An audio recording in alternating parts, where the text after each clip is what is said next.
Hi, I'm Loris Taylor from the Swindon Wildcats. I'm Steve from the Training Fox, Loris's sponsor.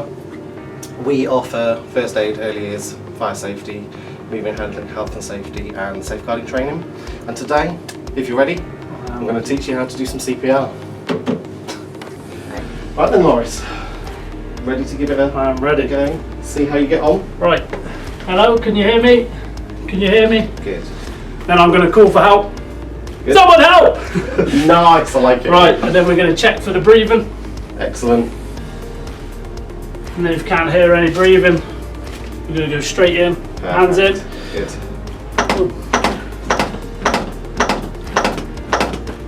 So we do 30, Perfect. up and over. Yeah. Pinch his nose, head back,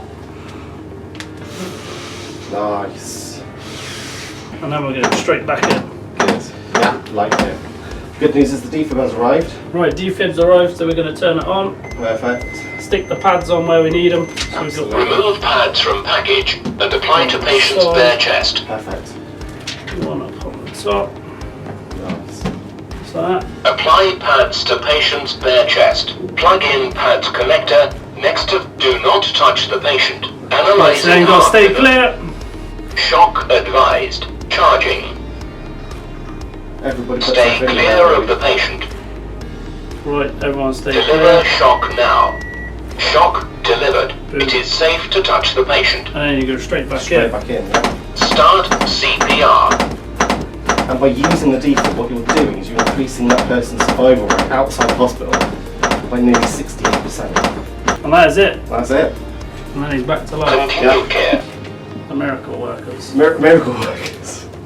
You're here to watch another Wildcats game after all. Right, I'd like to thank Steve for coming down from the Training Fox, showing us how to do CPR. Luckily this guy's survived. So the first thing to do then is to make sure before you approach your casualty that the environment's nice and safe. So Yep. always make sure you look up so nothing's going to land on your head and the environment around you is safe. Yeah. Next thing you want to do is talk to the casualty, see if you can get some kind of response. Best way to do it is to talk into his ears. Can you hear me? Hello? And make sure you use both ears because then you know if there's anything going on. If you've got none of that, then the most important thing you can do next is shout for help, because the sooner you shout for help, hopefully somebody's going to come to you so that you can then make sure that your casualty is okay. Then what we're going to do is going to open the airway, so palm of the hand on the forehead, 2 fingers on the chin, arm up the line of spine if you possibly can, and lift, and then come down and check for breathing. Because he's an adult, we're going to look for 2 to 3 breaths in 10 seconds. Yeah. If it was a child, we'd look for 3 to 6, and if it was a baby, 5 to 10. Most important thing you now want to do is move away from the primary survey into the chain of survival.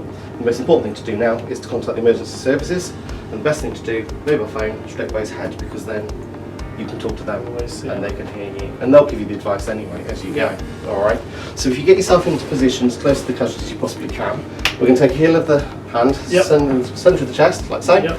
interlock your fingers, lift your fingers up, and then you're going to push a third of the way down, which is there, and come straight back up before you push down again. Yep. In 15 seconds, you've got to do 30 chest compressions, okay? So it's that speed. So taking the face shield that I gave you earlier, place it over his mouth like so, pinch his nose, head all the way back, cut the chin down with your thumb, leave a space between your hand and the chin so that he has got an open airway. Yep. Take a deep breath, shape your mouth like you're going to bite an apple and seal your mouth around it.